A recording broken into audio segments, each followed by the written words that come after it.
This is Alexa Anderson, and I'm doing my Genius Hour presentation on autism.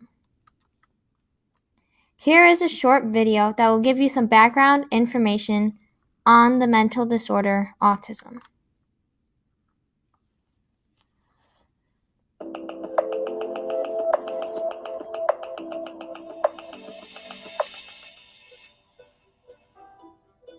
Autism is a disorder that is usually diagnosed in early childhood. The main signs and symptoms of autism involve communication, social interactions, and repetitive behaviors. Children with autism might have problems talking with you, or they might not look you in the eye when you talk to them. They may spend a lot of time putting things in order before they can pay attention, or they may say the same sentence again and again to calm themselves down. They often seem to be in their own world. Because people with autism can have very different features or symptoms, healthcare providers think of autism as a spectrum disorder. Asperger's syndrome is a milder version of the disorder. The cause of autism is not known. Autism lasts throughout a person's lifetime. There is no cure, but treatment can help. Treatments include behavior and communication therapies and medicines to control symptoms. Starting treatment as early as possible is important.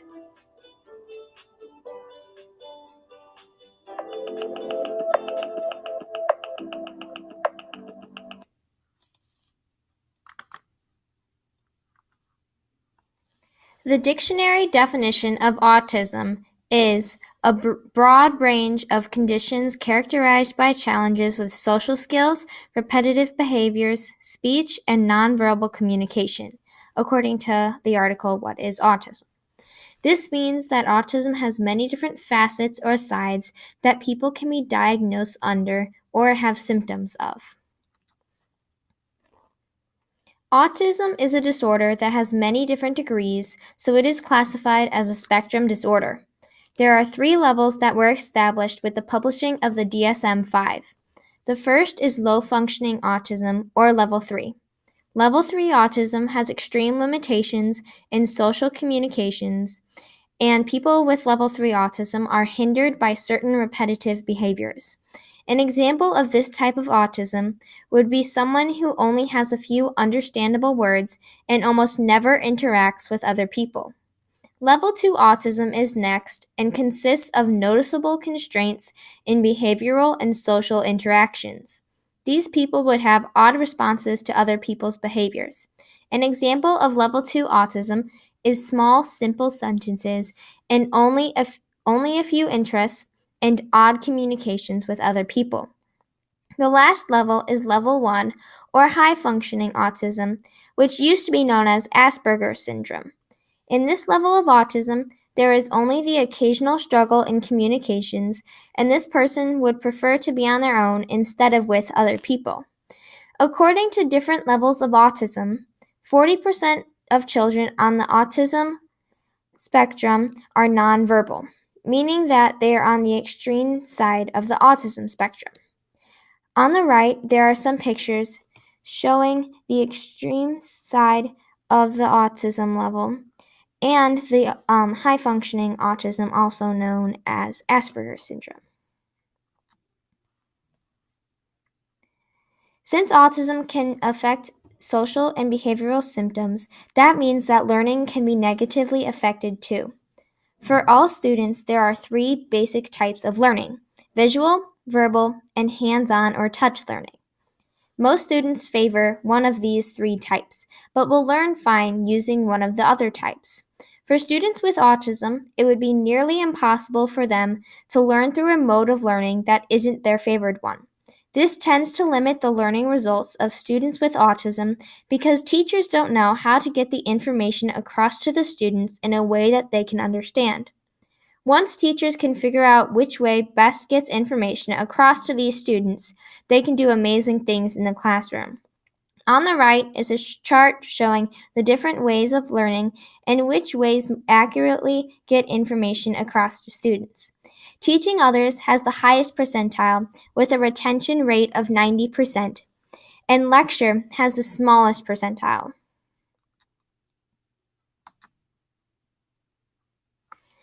There is a lot of debate over the question, how do you get autism? Well, the truth is, no one really knows. There are theories and risk factors that mean you are at risk or have the possibility of getting autism, but no proven way to know who gets autism and who doesn't. Some of the risk factors include having a family member with autism, different genetic conditions can put you at risk for autism as well, and scientists think that having a low birth weight can also put you at risk for autism. As stated by Paul Wang, mutations in the genes associated with autism can affect how the brain develops and functions, starting well before birth. Autism can affect the person who has it before that child is even born. Signs of autism develop early, but no one knows when exactly autism starts in a child. There is a variety of symptoms that are related to autism because it is a spectrum disorder. They fall under two groups: social symptoms and repetitive or restrictive behavioral symptoms. First off is social symptoms. Social symptoms can affect many different aspects of a person's life. People with autism can have trouble carrying on a conversation, not looking people in the eye. They like to keep things to themselves, and sometimes they will have a problem with stuttering. People with autism tend to have trouble communicating with other people. Autistics generally aren't very social and like to keep to themselves.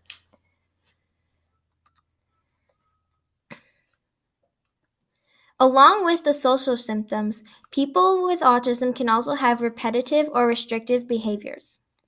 One common repetitive symptom, called echolalia, involves repeating certain words or phrases. Most children with autism have a strong interest in a few things that lasts for a very long time.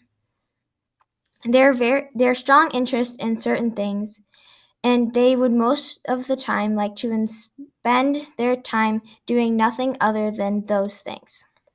Autistics can be resistant to changes in routines and more sensitive to things like light or sound. Like most things, there may be weaknesses for those with autism, but they also have some strengths.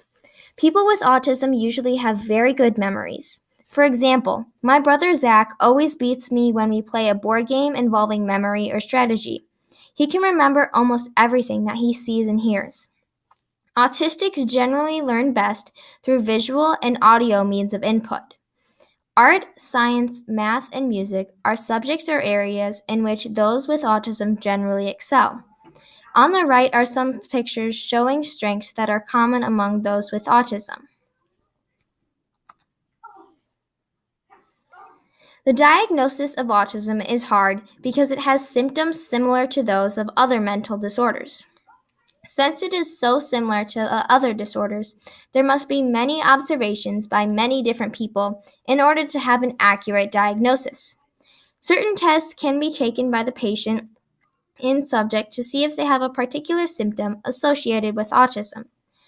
Autism spectrum disorder has different aspects, so they must have tests taken over time and in different environments to assure that the diagnosis and treatment is correct. The diagnosis and categorization of autism has changed greatly in the last 50 years. Autism started out as a childhood form of schizophrenia. Doctors said that the reason children got autism was because of cold or bad parenting. Soon after, it was slightly changed to a psychiatric disorder in which its main symptom was detachment from reality. It was still a long ways off from the accurate diagnosis. The third diagnosis changed from schizophrenia to a pervasive developmental disorder. The supposed cause of this diagnosis was a mistake in brain development. The third diagnosis was revised in 1987, being the first to include the non-extreme side of the spectrum. This was a remarkable improvement and changed all of the future diagnoses. The DSM-4 came out in 1994 and categorized autism as a spectrum disorder. It was revised in 2000. The most recent DSM was the DSM-5 that categorized autism in 3 levels of diagnosis. It changed the way people were diagnosed and treated for autism. It also added the layer of social and restrictive symptoms and repetitive behaviors. On the right are some of the timelines of changes in the diagnosis and shows the way it has evolved over time. Even though our diagnosis of autism is becoming much more accurate, there is still no specific treatment for autism. The different sides of the spectrum need to be treated in different ways, so it is impossible to have a cure-all for this disorder. Doctors usually prescribe different medicines to treat certain symptoms of autism since they can't treat the disorder itself. According to the article Autism Spectrum Disorder, people can be treated for irritability, aggression, repetitive behavior, hyperactivity, attention problems, anxiety, and depression. Once treated for these symptoms, autism can become controlled and in some cases almost unnoticeable. There are also therapies that can be prescribed to help those with autism. On the right is a diagram showing the different aspects of autism and different ways they can be treated.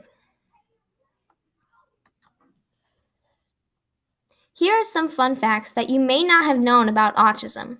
First off, 1 in 68 kids in the US have autism. Also, boys are 4 times more likely to get autism than girls. Autism can be located across any race and they're not specified to certain races. Autism can be diagnosed and should be diagnosed around or before the age of 2. The earlier diagnosis, the earlier the treatment. There is no proven cure for autism, so doctors have to judge what they need to prescribe. Autism cannot be detected by a certain test or machine, making the diagnosis very hard. If parents were to have a child with autism, the chance of a second child with autism increases 2 to 18%. April is World Autism Month, and April 2nd is World Autism Awareness Day. Blue is also a color commonly used to raise autism awareness.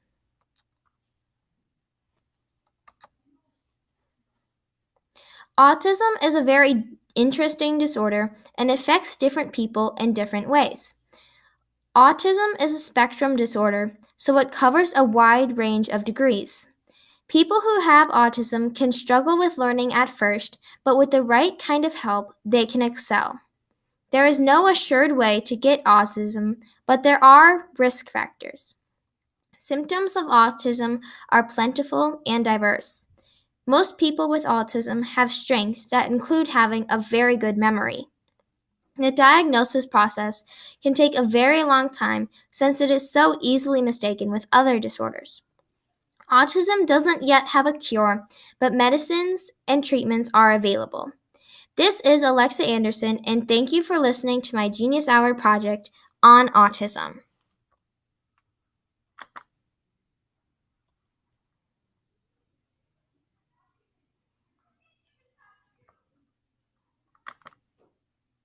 These are my sources.